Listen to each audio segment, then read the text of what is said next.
இதுல கோயிலுக்கு புளியோதரை இருக்குங்க, அப்புறம் நம்ம சாப்பிடறதுக்கு சாம்பார் சாதம் இருக்கு. அப்புறம் இருங்க, இதோ வரேன், இருங்க.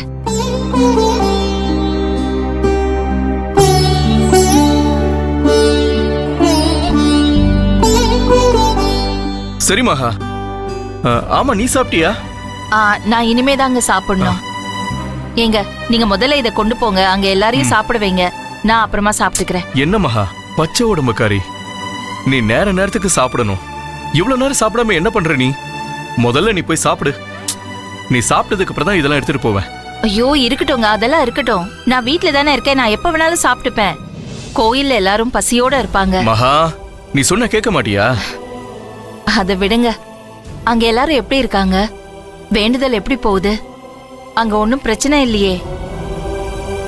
என்னால வந்து செல்வியோட வேண்டிக்க முடியல. மனசுக்கு ரொம்ப கஷ்டமா இருக்குங்க. நீ கவலைப்படாத மகா, நீ ஆசைப்பட்ட மாதிரி எல்லாம் நல்லபடியா நடக்கும். ஆமாங்க, நம்ம குழந்தையும் சீக்கிரமா வீட்டுக்கு வரணும். அது நம்ம கைக்கு வந்தா சந்தோஷம். அந்த நாளுக்காக தான் நான் காத்துட்டு இருக்கேன். இருந்தாலும் என் மனசுல செல்வியோட வேண்டுதல்ல ஏதாவது இடைஞ்சல் வந்துருமோன்னு ஒரு பக்கம் பயமாவே இருக்குங்க. இது வரைக்கும் எந்த தடையும் இல்ல. செல்வி மனசார அம்மனை நினைச்சு ஒவ்வொரு காரியமும் செய்யறா. எல்லாரும் கொஞ்சம் நிம்மதியா இருக்கும். கோவில்ல பூஜை பண்ற ஐயா கூட ரொம்ப உதவியா இருக்காரு தெரியுமா? ரொம்ப நல்லதுங்க. இப்பதான் மனசு கொஞ்சம் ஆறுதலா இருக்கு. உண்மையை சொல்லணும்னா இந்த நேரத்துல செல்வி பக்கத்துல நானும் இருந்திருக்கணும். அவ கஷ்டத்துல தைரியம் சொல்லணும், அம்மனுக்கு தீபம் ஏத்தணும், பிரசாதம் செஞ்சு கொடுக்கணும், இப்படி என்னென்னமோ ஆசைப்பட்டேங்க. ஆனா என்னால எதுவுமே செய்ய முடியாம போச்சே. மகா, அதுக்காக இவ்ளோ வருத்தப்படாத. உன்னால முடியாததை நினைச்சு கஷ்டப்படாத. உன்னால முடிஞ்சதான் இப்ப நீ செஞ்சு கொடுத்துக்கிட்டு இருக்கல்ல. உன்னோட வேண்டுதலும் செல்விக்கு நிச்சயம் பலத்தை கொடுக்கும். நான் நம்ம குடும்பம் நல்லா இருக்கணும் தான் ஒவ்வொரு நிமிஷமும் நினைச்சிட்டு இருக்கேன். ஆனா ஏன் அந்த அம்மன் நம்மளை இப்படி சோதிக்கிறான்னு தெரியல. மகா, அம்மன் யாரையும் காரணம் இல்லாம சோதிக்க மாட்டாங்க. நீ வேணா பாரு, இன்னைக்கு சோதனையா தெரியறது நாளைக்கு நிச்சயம் ஆசீர்வாதமா மாறும். இல்லங்க, சில நேரம் அந்த தெய்வமே நம்ம குடும்பத்தை மறந்துருச்சோன்னு தோணுது. மகா, அப்படி மட்டும் நினைக்காத.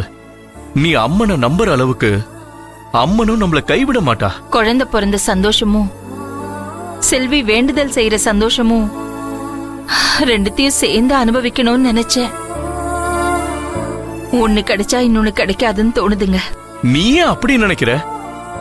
அதுக்கான நேரம் மட்டும் தள்ளி போயிருக்குன்னு நினைச்சுக்க. இந்த வேண்டுதல் முடிஞ்சதும் நாம குடும்பமா குழந்தையையும் கூட்டிட்டு போய் அம்மனுக்கு நன்றி சொல்லிட்டு வருவோம். என்ன சொல்ற? அந்த நாளுக்காக தான் காத்துட்டு இருக்கேன்.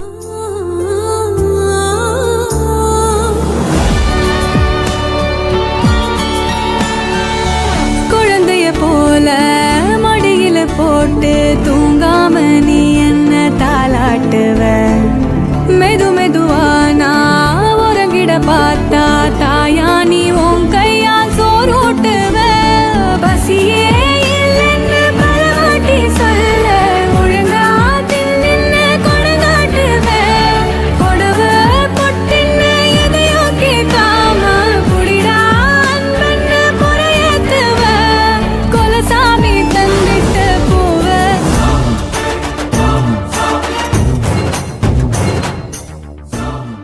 என்ன பூனை மாதிரி பதுங்க வந்து நிக்கிறீங்க?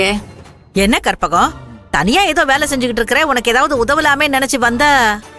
யாரு நீ? எனக்கு உதவி பண்ண வந்தியா? நம்பிட்டேன். கோவிலுக்கு வந்தும் அம்மாவும் பொண்ணும் பொய் பொய்யா பேசிக்கிட்டே திரியுறீங்க. என்னைக்குதான் இந்த அம்மா உங்களுக்கு நல்ல புத்தியை கொடுக்க போறாளோ தெரியல. அத்தை, இப்ப நாங்க அப்படி என்ன போய் பேசிட்டோம்? செல்வி மாதிரி நானும் உங்க மருமக தானே. அவ விரதம் இருக்கான்னு விழுந்து விழுந்து வேலை செய்யற நீங்க எனக்கு என்னைக்காச்சும் ஒரு சொம்பு தண்ணி எடுத்து கொடுத்துருப்பீங்களா? பெருசா பேசுறீங்க. நீயும் செல்வியும் ஒண்ணுன்னு சொல்றியா?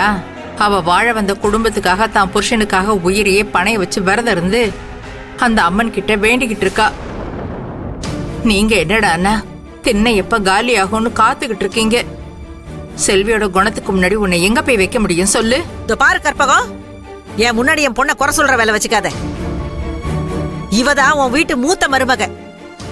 இவளுக்கு நீ முதல்ல கொடுக்க வேண்டிய மரியாதையை கொடுத்தாதான் இதை விட பெரிய வேண்டுதலை எல்லாம் இவளும் பண்ணுவா. யாரு? உன் பொண்ணு. பெரிய வேண்டுதல். நம்பிட்டேன். அத்தை, இப்ப நாங்க வந்ததே உங்களுக்கு உதவி பண்ணதான். நீங்க இந்த மாதிரி வாய்க்கு வந்தபடி பேசினா எப்படி? ஐயோ, நான் ஒண்ணு வாய்க்கு வந்தபடியெல்லாம் பேசல. எனக்கு உங்க உதவி எதுவுமே தேவையில்லை. எனக்கு ஏகப்பட்ட வேலை கிடக்கு. இந்த பானகத்தை அங்க பாவங்க விரதத்தை முடிச்சிட்டு வெறும்னா இருக்கா. அவகிட்ட இதை முதல்ல கொண்டு போய் கொடுக்கணும். சாமி காரியம் ஒண்ணு கிடக்கொன்னு ஆயிடுச்சுன்னா அப்புறம் அது சாமி குத்தம் ஆயிடும். நானே பாத்துக்கிறேன், நீங்க போய் உங்க வேலையை பாருங்க. என்னடி இவ நம்மள இப்படி விரட்டி விடுறா? இப்ப நம்ம என்னடி பண்றது? கொஞ்சம் பொறுமையா இருமா, யோசிக்கலாம்.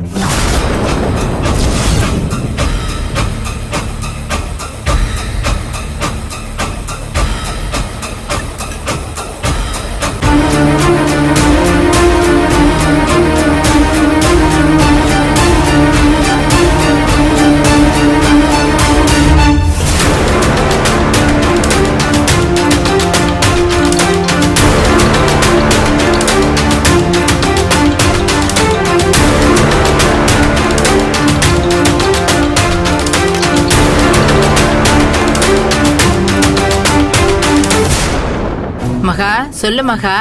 மா, என்ன பண்ணிட்டு இருக்கீங்க? செல்வியோட வேண்டுதல் நல்லபடியா முடிஞ்சதா? இல்லம்மா, இப்பதான் பூஜையை முடிச்சிட்டு அம்மனுக்கு அலங்காரம் பண்ண போறா. நான் அவளுக்காக பாடகத்தை பண்ணிட்டு இருந்தேன். சரிம்மா. ஏய் கீர்த்தி, இப்ப போடி. இப்ப கலக்குனா கரெக்டா இருக்கும். போய் கலக்கு. இல்லம்மா, உங்களை எல்லாம் விட்டுட்டு இங்க வீட்ல தனியா இருக்கிறதுக்கு மனசுக்கு கஷ்டமா இருக்கு. அங்க இருந்திருந்தா நான் செல்விக்கு உதவியா இருந்திருப்பேன்ல. அப்படியெல்லாம் இல்லம்மா. இங்கே செல்விய சம்மந்தி பாத்துக்கிறாங்க. நானும் பூஜாவும் கூட இருக்கோம். அப்புறம் என்ன? நீ உன் உடம்ப பாத்துக்க. பச்சை உடம்புக்காரி. நீங்க வந்து என்ன பண்ண முடியும் சொல்லு? டாக்டர் சொன்ன மாதிரி கொஞ்ச நாள் ரெஸ்ட் எடு. ஆபரேஷன் பண்ண உடம்பு அங்க இங்கன்னு அலைஞ்சிட்டு இருந்தா தாங்காது. அதனாலதான் உன்னை வீட்ல இருன்னு சொன்னோம். சரிம்மா, புரியுது. நானும் செல்வி நல்லபடியா வேண்டுதலை முடிக்கணும்னு அம்மன் கிட்ட வேண்டிக்கிறேன். நீ வீட்லயே இருந்தாலும் எப்படியும் செல்விக்காக தான் வேண்டிட்டே இருப்பேன்னு எங்களுக்கு நல்லா தெரியும் மகா. உன் நல்ல மனசு வேற யாருக்கு வரும் சொல்லு? சரிம்மா, நீங்க வேலையை பாருங்க.